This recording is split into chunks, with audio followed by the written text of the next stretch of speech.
Boa tarde, moçada! Tudo bem com vocês? Aqui quem vos fala é o professor Eugênio Bastos, canal Geogênio, a serviço dos alunos que gostam de estudar e passar em concursos. Moçada, vamos fortalecer o canal, se inscrevam no canal, dê aquele like, compartilhem o vídeo e ajudem o professor Eugênio Bastos a democratizar o ensino da geografia. Moçada, no nosso encontro de hoje, iremos analisar a prova da ESA de 2019. Algumas questões aparecerão com imagens e essas imagens foram colocadas apenas para ilustrar as questões, não estando, portanto, contidas na prova que foi aplicada para os alunos. Vamos lá, moçada? A primeira questão. O Brasil adquiriu o Acre por meio do Tratado de Petrópolis, mediante pagamento de uma soma em dinheiro e a promessa da construção de uma ferrovia que escoaria as exportações bolivianas até trechos navegáveis dos rios amazônicos. A ferrovia que o tratado faz menção é a ferrovia, letra A, Madeira-Mamoré. Aqui, inclusive, nós temos um mapinha histórico, para mostrar a vocês o traçado da ferrovia Madeira-Mamoré. Essa ferrovia, ela faz parte do contexto do Tratado de Petrópolis, que, por ocasião do ciclo da borracha, levou o governo brasileiro a negociar junto ao governo boliviano a aquisição do Acre, que até então era uma província pertencente à Bolívia. E o Acre foi a última grande incorporação territorial do nosso país. A partir da compra do Acre, o Brasil passou a ter essa configuração que nós conhecemos. Poucas foram as alterações realizadas nas fronteiras com os países vizinhos após a aquisição do Acre. Então, a resposta aqui, letra A, é uma questão muito simples. A número 2 também é uma questão muito simples. Em 1980, deu-se o estouro da Corrida do Ouro em Serra Pelada, localizada no estado de ou do. A resposta correta, Pará. Olha aqui a localização da Serra Pelada, que se encontra na província mineral de Carajás.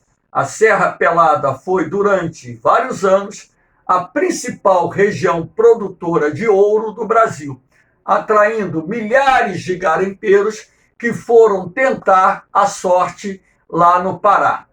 Essa província mineral onde se encontra a Serra Pelada também é muito rica em outros recursos. É lá, naquela área, nas suas imediações, que nós iremos identificar a Serra dos Carajás, que é uma das mais importantes regiões produtoras de minério de ferro, manganês do Brasil.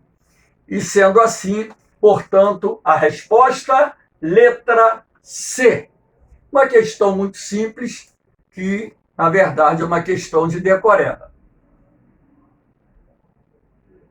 A questão número 3. Em relação à produção de petróleo no Brasil, é correto afirmar que ocorre em escudos cristalinos? Não.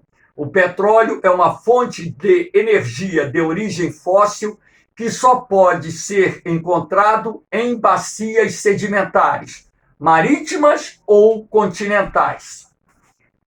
B.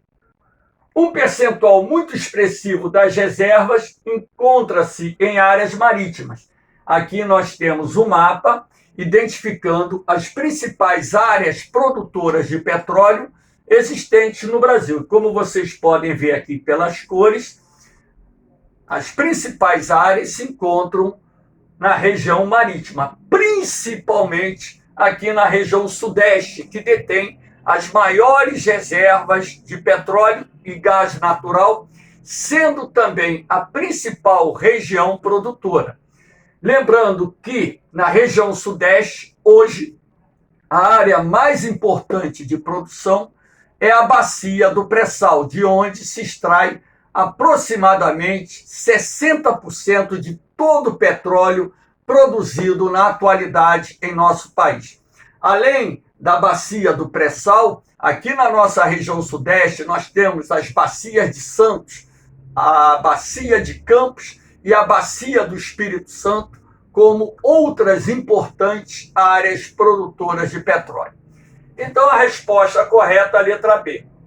Olha só o absurdo da C. As maiores jazidas ficam nas regiões metropolitanas. Não tem nenhum contexto com o comando da questão. D. A produção em terra firme supera a produção offshore. Errado. A produção em terra firme representa um percentual muito pequeno do petróleo produzido no Brasil. Cerca de 90% de toda a produção nacional de petróleo, ou até um pouquinho mais do que isso, provém dos inúmeros campos produtores localizados na plataforma continental e também na bacia do pré-sal. A Amazônia brasileira é a maior área produtora. Errado. A maior área produtora de petróleo é a nossa região sudeste, sobretudo a bacia do pré-sal. A questão número 4. A partir da década de 1990, intensificou-se no Brasil o processo de desconcentração industrial, ou seja, muitas indústrias deixaram áreas tradicionais e instalaram unidades fabris em novos espaços na busca de vantagens econômicas, como menores custos de produção. Um dos fatores responsáveis pelo processo de dispersão espacial da indústria no Brasil é: letra A, predomínio de mão de obra qualificada no interior do território. Não, apesar da indústria moderna hoje utilizar mão de obra com maior nível de qualificação, não foi esse o fator, até mesmo porque o Brasil não tem assim uma grande disponibilidade de mão de obra qualificada no interior. B. Esgotamento das atividades tecnológicas nas áreas industriais tradicionais. Esgotamento das atividades tecnológicas não tem nada a ver com o comando da questão, até mesmo porque tecnologia se desenvolve em centros de pesquisas, em laboratórios, em universidades que normalmente estão localizadas nas grandes regiões metropolitanas do Brasil. C. Crescimento das cidades médias. O crescimento das cidades médias é uma consequência da dispersão da indústria no espaço geográfico nacional, ou seja, da desconcentração da atividade industrial em nosso país. D. Dispersão demográfica do país. Essa dispersão demográfica do país vem ocorrendo, mas não está diretamente associada a essa questão do processo de desconcentração industrial como o único fator responsável pelo processo em curso. Então, só restou aqui a letra E, a guerra fiscal entre estados e municípios, correto? Os incentivos fiscais concedidos por estados e municípios atraem investimento juntamente com o menor custo da mão de obra, que é fruto da inexistência de fortes sindicatos nessas cidades, a questão da logística de transporte, que também é um fator importante, a implementação de novos distritos industriais, os terrenos baratos e muitas vezes doados, a menor concorrência, os menores indicadores de violência, tudo isso contribui para que haja uma maior dispersão da indústria no espaço geográfico, inclusive a migração de indústrias para algumas pequenas e médias cidades do interior, principalmente das regiões sul e sudeste do Brasil. Portanto, resposta letra E. Questão de número 5. Quando se observa a distribuição setorial da população economicamente ativa no Brasil, percebe-se que os trabalhadores ligados ao comércio e serviços respondem pela maioria absoluta na comparação com aqueles que trabalham nos outros dois setores da economia. Esse fenômeno é conhecido como hipertrofia do setor terciário. Correto. A hipertrofia do setor terciário ocorre em função do crescimento exagerado desse setor, que atualmente ocupa quase 60% da população economicamente ativa no país. Essa hipertrofia se deve à incapacidade do setor formal da economia ou dos setores formais da economia, representados pelos setores secundário e terciário, em absorver todo o contingente de trabalhadores que existem nas cidades brasileiras, principalmente nas médias e grandes cidades. O resultado, parte desses trabalhadores vão trabalhar na economia informal como camelôs, ambulantes, fazendo biscate, trabalhando como guardadores autônomos ou flanelinhas. Muitos vão abrir pequenos estabelecimentos, como, por exemplo, uma oficina de fundo de quintal, uma pequena confecção caseira, uma birosca, uma tendinha e por aí vai.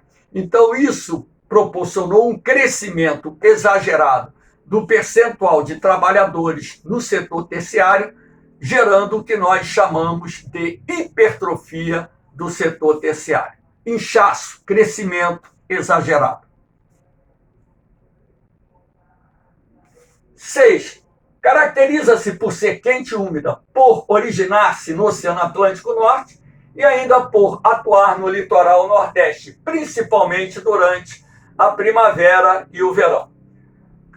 Então, essa massa de ar, aqui a questão se refere, é a massa de ar equatorial atlântica. Vocês podem ver ela aqui, ó, tanto no verão como também no inverno. Agora, o período de maior atuação da NEA, eu aqui não vou concordar com esse enunciado perfeitamente, porque o período de maior atuação dela é verão ou outono, quando então nós temos a quadra chuvosa no litoral setentrional da região Nordeste.